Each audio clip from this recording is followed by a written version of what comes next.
राधे राधे भक्तों, कैसे हैं आप सब। स्वागत है आपका मेरे चैनल श्री प्रभुवाणी में। भक्तों, आज मैं इस वीडियो में आपको वामन जयंती के विषय में बताऊंगी। भक्तों, वामन जयंती इस बार बुधवार 7 सितंबर को होगी।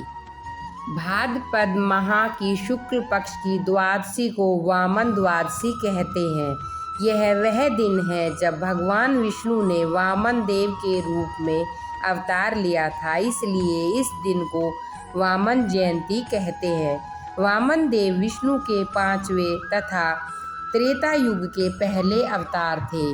भगवान विष्णु का मनुष्य रूप में पहला अवतार वामन देव था। इससे पहले भगवान विष्णु ने 4 अवतार पशु रूप में लिए थे, जो कि मत्स्य अवतार, कूर्म अवतार, वाराह अवतार और नरसिंह अवतार थे। भगवान विष्णु ने वामन अवतार में एक बोने ब्राह्मण का रूप लिया था।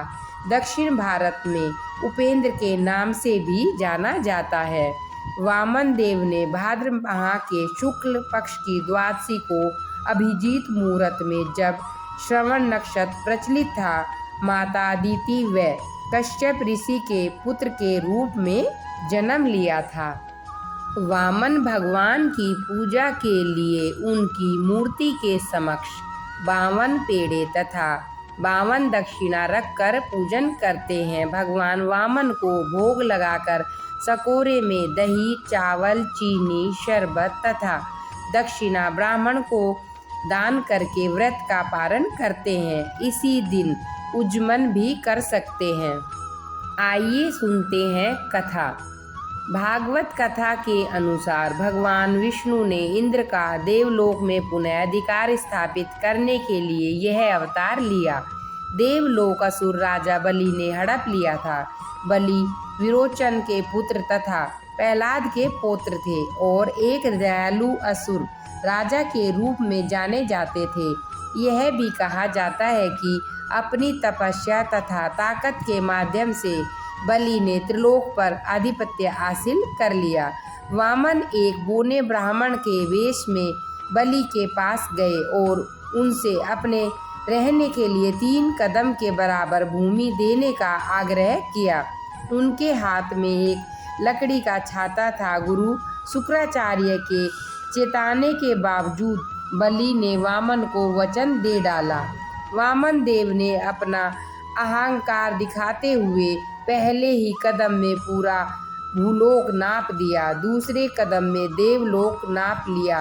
इसके पश्चात ब्रह्मा ने अपने कमंडल के जल से वामन के पांव धोए।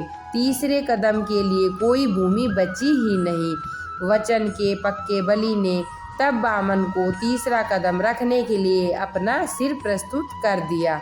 वामन बलि की वचनबद्धता से अति प्रसन्न हुए। चूंकि बलि के दादा प्रहलाद विष्णु के परम भक्त थे, वामन देव यानी कि विष्णु भगवान ने बाली को पाताल लोक देने का निश्चय किया और अपना तीसरा कदम बाली के सिर पर रख दिया, जिसके फलस्वरूप बलि पाताल लोक में पहुंच गए।